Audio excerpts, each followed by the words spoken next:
so the 12 apostles called a meeting with all the believers, and they said, we don't have the time, the desire, the luxury to spend time dealing with this issue. Though it is a real issue, this issue can be resolved without a preacher.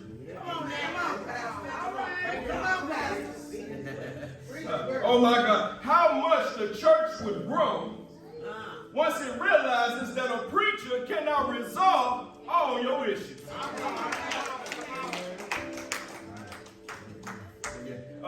Just because he can preach good, that don't mean that he's a dietitian. Just because he can preach good, that don't mean that he should be your financial advisor, your therapist, your physician, your psychologist, your car salesman, or your mechanic. Just because God has given a person the gift to preach, that don't mean that he has given that person the gift to do everything else.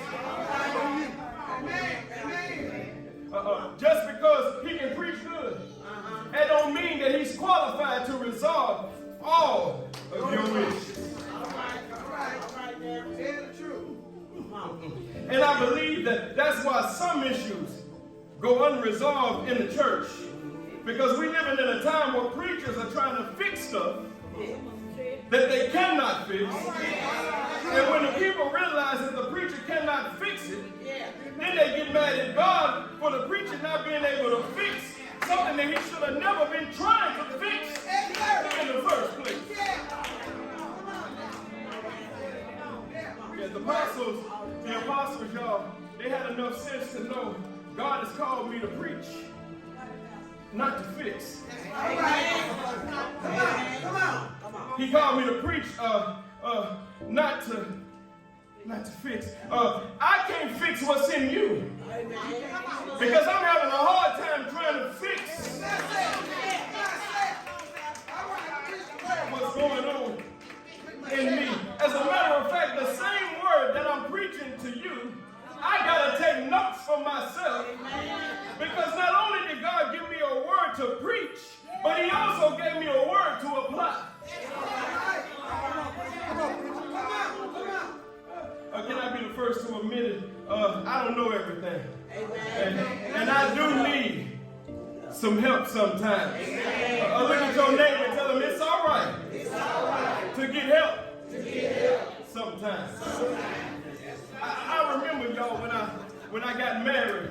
I've been married to be 14 years this year, but when I got married, y'all, at the beginning of my marriage in 2010, we had a toilet problem at the house.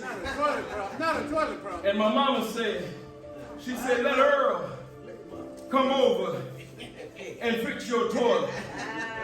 And I told my mama, I said, I don't need your man to come fix anything in my house.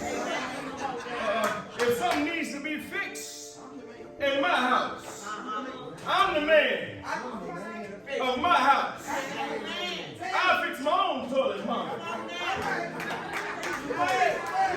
I said that with my chest out, y'all. I don't need nobody to fix nothing in mine. Well, that's what I said.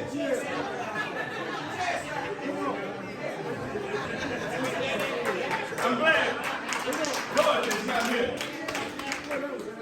Because I tore that toilet all to pieces.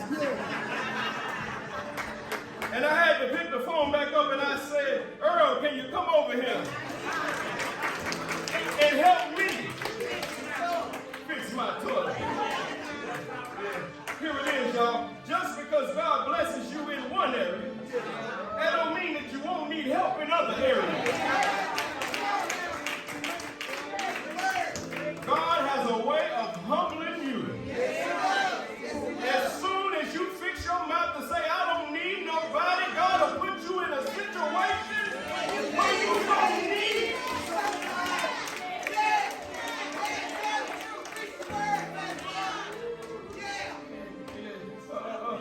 what should have, listen y'all, listen.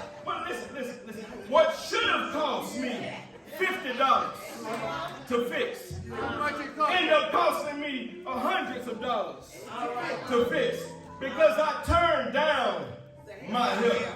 Can somebody, don't make the mistake of turning down the help that you need.